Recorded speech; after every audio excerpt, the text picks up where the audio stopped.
Fala, rapaziada, o assunto de hoje aqui é muito importante, eu convido você a acompanhar até o final, principalmente se você for cristão, se você se interessa pela fé cristã, por espiritualidade em geral. Aos meus irmãos e amigos evangélicos, eu peço compreensão, peço que não venham com muitas pedras aí me atacar, mas se fizerem, paciência também. Eu tenho muito respeito, tenho muito carinho e tenho muita gratidão. Mas a cada dia que passa, fazendo aquilo que é a atividade que eu mais gosto na vida, que é estudar o cristianismo, que é conhecer mais sobre Jesus, que é buscar mais a presença de Deus na minha vida, tanto espiritualmente quanto intelectualmente, que é conhecer a história, entender como ele pensava. E nessa questão de buscar entender como Jesus pensava, como ele vivia, eu desenvolvi um interesse muito grande, por exemplo, pela cultura judaica, porque eu sou cristão e Jesus era judeu, então para você entender como Jesus pensava, é muito interessante que você conheça o judaísmo. Eu me interessei também muito pela vida dos apóstolos, principalmente pelo apóstolo Paulo, e cara, principalmente pela história da igreja. E nós evangélicos, nós vivemos sobre um modelo chamado protestantismo, que é um movimento que começou a partir da Reforma Protestante, que teve início com um homem chamado Martim Lutero, ali no ano de 1517 aproximadamente. Tiveram outros reformadores importantes, além do Lutero, como foi o caso do João Calvino, como foi o caso do rei Henrique VIII, mas o Lutero foi o primeiro reformador, tá? E que ele dá início à Reforma Protestante, e ele tem as 95 teses dele, que é um texto mais complexo, mas basicamente a reforma dele baseia a fé cristã em 5 pilares, que seriam as 5 solas, que significa somente em latim, que são solo Christus, ou seja, somente Jesus salva; solo Scriptura, que significa somente as escrituras sagradas são fonte de conhecimento de Deus; solo Fide, ou seja, somente a fé é suficiente para a salvação humana; a quarta, solo Gratia, somente a graça de Deus é suficiente para a salvação; e solo Dio Gloria, ou seja, somente a Deus nós devemos dar a glória, ok? Esses 5 princípios vieram para se contrapor a vários dogmas da Igreja Católica. Por exemplo, a ideia de se venerar santos ou se venerar Maria, na ideia de solo Dio Gloria. Ou a ideia da Igreja Católica de que há uma tradição além da Bíblia como fonte de conhecimento de Deus, e no protestantismo existe o solo Scriptura, ou seja, somente a Bíblia pode ser fonte de conhecimento de Deus. Existe também uma diferença entre católicos e protestantes na questão da salvação. Então, no protestantismo se crê que a salvação vem somente pela fé, ou seja, solo fide, mediante a graça de Deus, solo gratia, para que ninguém se glorie, enquanto no modelo mental católico se acredita que a salvação também precisa das obras do próprio crente, do próprio fiel, ok? Não basta somente crer, a pessoa ela tem que ter uma vida condizente com a sua crença, ou seja, esses 5 pilares, eles dão base para a Reforma Protestante. Depois vai ter Calvino, que ele acrescenta mais algumas coisas, e nem todas também são concordadas com a Reforma de Lutero. Depois tem o rei Henrique VIII, que era um rei inglês que se separa da Igreja Católica porque queria divorciar. Mas a base da Reforma Protestante são as 5 solas de Lutero. A questão é, isso tudo parece muito descolado, muito inteligente, muito disruptivo, muito dinâmico.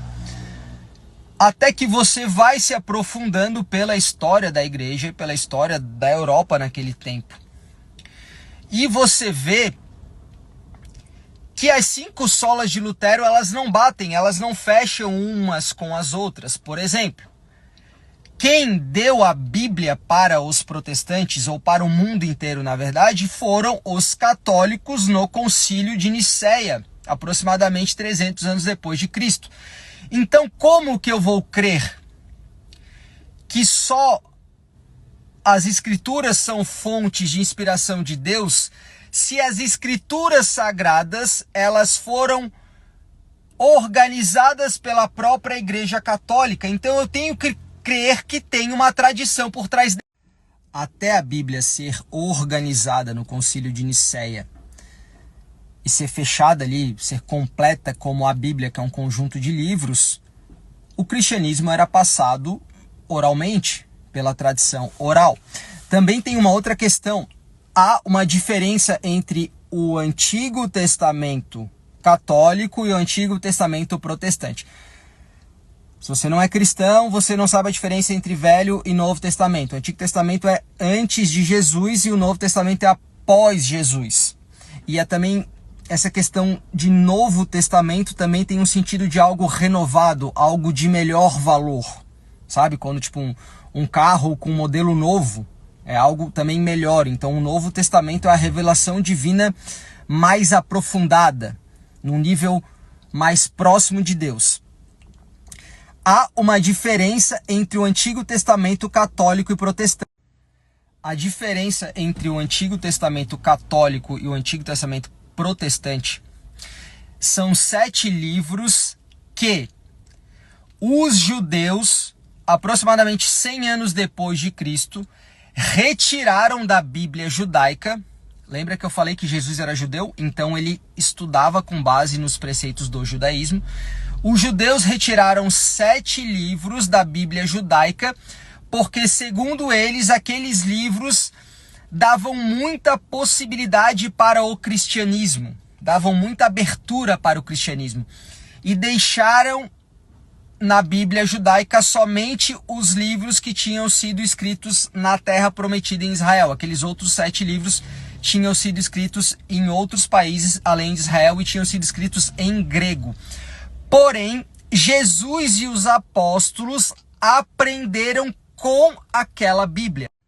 Então, obviamente, Jesus é Deus, ele é onisciente, ele que deu a Bíblia a Moisés lá na Torá, beleza.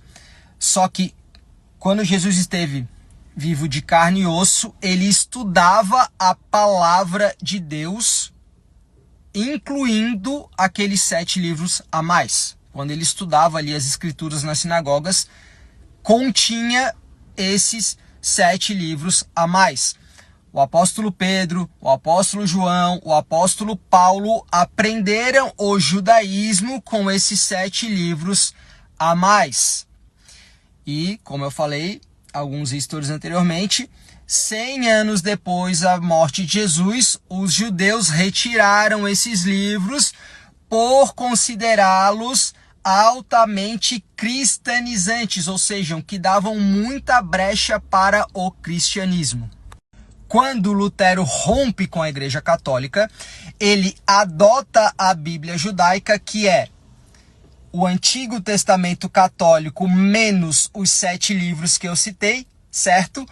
Como sendo o Antigo Testamento dos protestantes. Então, o Velho Testamento do mundo protestante é a Bíblia judaica, mas sem aqueles 7 livros que, como eu falei anteriormente, Jesus usava para citar as escrituras no Velho Testamento, que os apóstolos usaram para estudar e para pregar o evangelho. Então, esse aqui é um ponto importante que me fez rever muitas questões na Reforma Protestante. Tem uma questão na Bíblia, no Evangelho de João, que o apóstolo João diz o seguinte, que Jesus fez tanta coisa que é impossível colocar em livros tudo que ele fez. Ou seja, reduzir Jesus só às escrituras, reduzir a palavra Jesus só às escrituras é uma forma de limitar a ação dele e de limitar a obra dele, de limitar a possibilidade de que as pessoas conheçam tudo que Jesus fez. Se a própria Bíblia diz que Jesus fez tanta coisa, Jesus pregou tanto, Jesus fez tanto milagre, que é impossível colocar em livros tudo que ele fez, como que a gente vai acreditar que só as escrituras são suficientes sem uma tradição para passar essa fé adiante? Então, é sim necessário que tenha uma tradição para passar o cristianismo adiante. Ou seja, para se conhecer Jesus mais profundamente, é necessário da tradição católica. Outra questão da reforma protestante foi acabar com a ideia do Papa. Só que Jesus fala num diálogo com Pedro, quando ele pergunta para os discípulos quem os discípulos pensam que ele é, e Pedro responde: tu és o Cristo, o Filho do Deus vivo. E Jesus responde: pois eu digo que tu, Pedro, és pedra, e sobre esta rocha eu edificarei a minha igreja. E aí tem uma confusão muito grande, que os protestantes dizem que a Igreja Católica considera Pedro sendo a rocha fundamental da igreja, ou seja, Pedro é quem fundou a Igreja Católica segundo os católicos, o que é mentira. Para qualquer católico honesto, quem fundou a igreja é Jesus. Quando, na verdade, quem fundou a igreja foi Jesus, porém Jesus deu autoridade a Pedro. Jesus transferiu ali a autoridade a Pedro, ele deu liderança a Pedro, inclusive os apóstolos se submetiam ao apóstolo Pedro após a morte de Jesus, inclusive o apóstolo Paulo. Por isso que Pedro é considerado o primeiro Papa.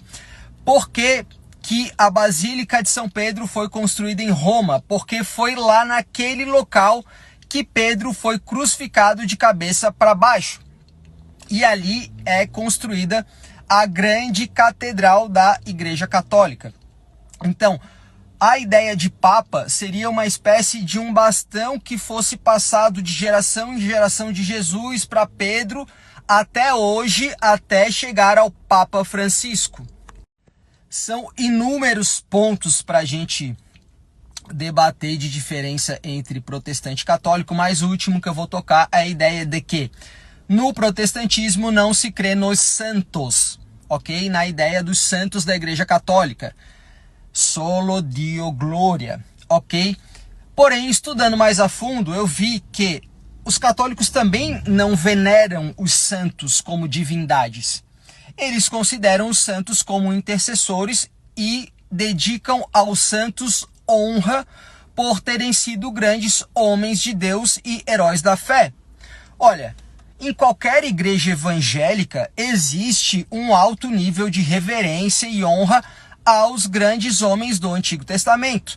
Moisés, Abraão, Isaac, Jacó, Noé, Davi, Salomão, Jó, Daniel. Ou seja, é a mesma coisa que com os santos.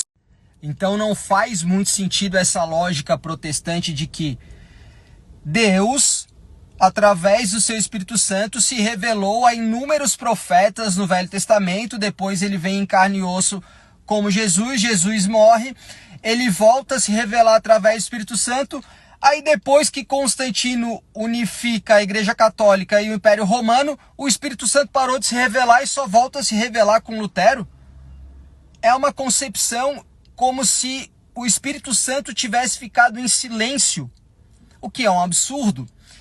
Deus nunca parou de agir na história, Deus nunca ficou em silêncio. Da mesma forma que Deus fez milagres no Velho Testamento com inúmeros profetas, Deus fez através de Jesus, fez através dos apóstolos e continuou fazendo com seus servos, que são os santos católicos. Por hoje é isso, tá, galera? A Igreja de Jesus é a Igreja Católica. Os protestantes fazem um trabalho excelente de divulgação da palavra de Deus. Muita gente conhece o evangelho através do mundo protestante, como aconteceu comigo. Eu fui sustentado na palavra no meio protestante, tive encontro com o Espírito Santo no meio protestante, mas para conhecer Jesus mais a fundo é preciso conhecer a tradição católica. A história do cristianismo mostra que a igreja fundada por Jesus é a Igreja Católica. O Papa é o representante do trono de Jesus aqui na Terra. Um abraço.